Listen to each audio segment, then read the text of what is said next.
Bonjour tout le monde, j'espère que vous allez bien. Aujourd'hui, je vais parler de comment est-ce qu'on fait pour bloquer les distractions en match, en compétition. En fait, ma vidéo s'adresse aux athlètes, mais aussi aux entraîneurs, parce qu'on peut vivre des distractions, aux parents aussi, aux parents d'athlètes. Comment est-ce qu'on fait pour rester concentré, pour revenir dans la compétition, revenir dans la partie rapidement quand on tire de l'arrière, par exemple, en match, ou quand on vient de commettre une erreur ou plusieurs erreurs d'affilée, quand on entend les bruits des spectateurs, puis ça nous dérange et peut-être qu'on vit des émotions par rapport à ça.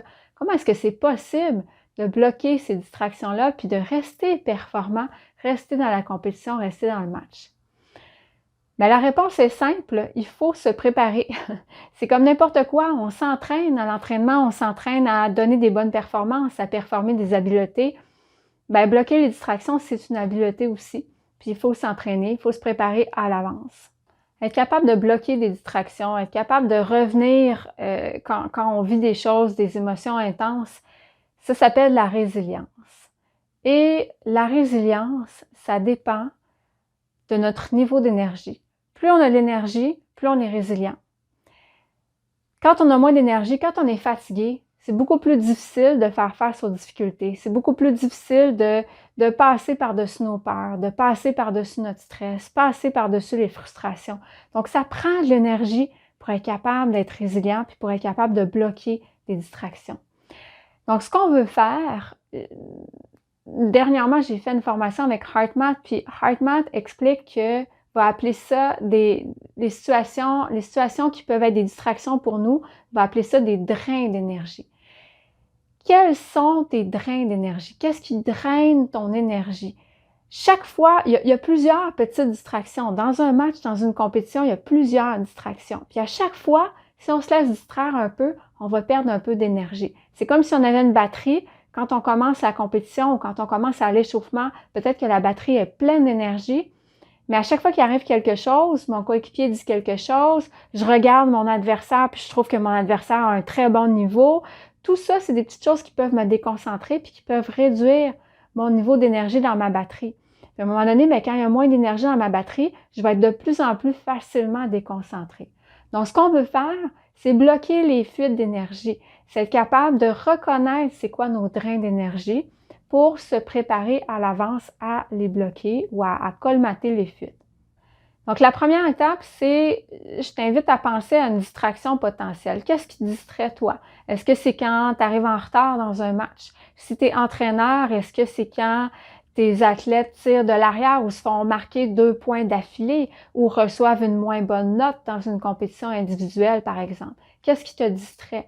Si tu es un parent d'athlète, qu'est-ce qui te distrait, toi? Qu'est-ce qui te dérange? Est-ce que quand l'entraîneur a un certain comportement avec ton enfant, avec l'athlète, est-ce que c'est quelque chose qui peut te déranger? Parce que les distractions du parent peuvent affecter les athlètes aussi. Donc, c'est pour ça que c'est important pour tout le monde d'être capable d'apprendre à reconnaître les distractions puis à les bloquer aussi. Donc, on pense à une distraction potentielle et on se demande comment est-ce que je réagis habituellement. Est-ce que si quand je regarde un adversaire qui est plus fort que moi, je suis dans une compétition individuelle, j'ai tendance à regarder mes adversaires, je vois 2, 3 compétiteurs qui sont vraiment, vraiment bons, vraiment, vraiment bonnes, qui donnent des bonnes performances à l'échauffement, ça me distrait, comment est-ce que je réagis? Est-ce que je commence à y penser beaucoup, puis à me dire qu'est-ce qui va arriver, comment est-ce que j'ai pas le niveau. Donc, qu'est-ce que je commence à me dire dans ma tête, comment est-ce que je commence à agir, quelle est ma réaction qui pourrait éventuellement affecter négativement ma performance. Une fois que j'ai identifié ma réaction habituelle, parce qu'habituellement, on a toujours un peu les mêmes réactions. Une fois que j'ai identifié c'était quoi ma réaction, quelle pourrait être une réaction qui serait plus appropriée? Quelle réaction est-ce que je pourrais adopter qui me permettrait de rester concentrée puis de ne pas laisser ma batterie s'épuiser à cause de la distraction qui vient de se produire? Et c'est important que ce soit une attitude réaliste. C'est-à-dire que des fois, je vais poser la question à des athlètes, si tu es distrait ou tu es distraite parce que quelqu'un te bouscule sur le terrain. Dans un sport d'équipe, je me fais bousculer, je me fais pousser et ça me distrait. Peut-être que des fois, j'ai demandé quelle est la réaction de remplacement et des gens vont me dire, il y a des athlètes qui vont me dire, avoir des pensées positives.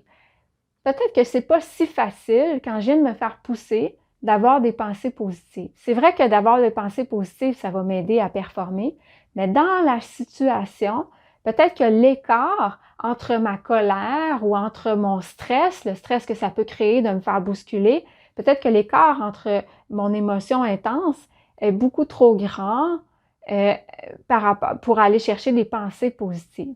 Ce que je veux généralement, c'est plus revenir dans une zone neutre. C'est plus avoir une attitude qui va me permettre de me calmer. Donc, pas nécessairement aller vers des pensées positives tout de suite ou des attitudes positives de plaisir, de joie. Peut-être que c'est pas nécessairement évident, mais plus de juste être un petit peu plus stoïque, relaxer, respirer, prendre une pause, me dire quelque chose dans ma tête qui, par exemple, si quelqu'un vient de me bousculer, pousse, cours, saute, je me dis quelques mots-clés dans ma tête qui vont me permettre de continuer sans que je pense à la personne qui vient de me bousculer ou au fait que je me suis fait bousculer. Donc, quelque chose qui va changer, diriger mon attention ailleurs.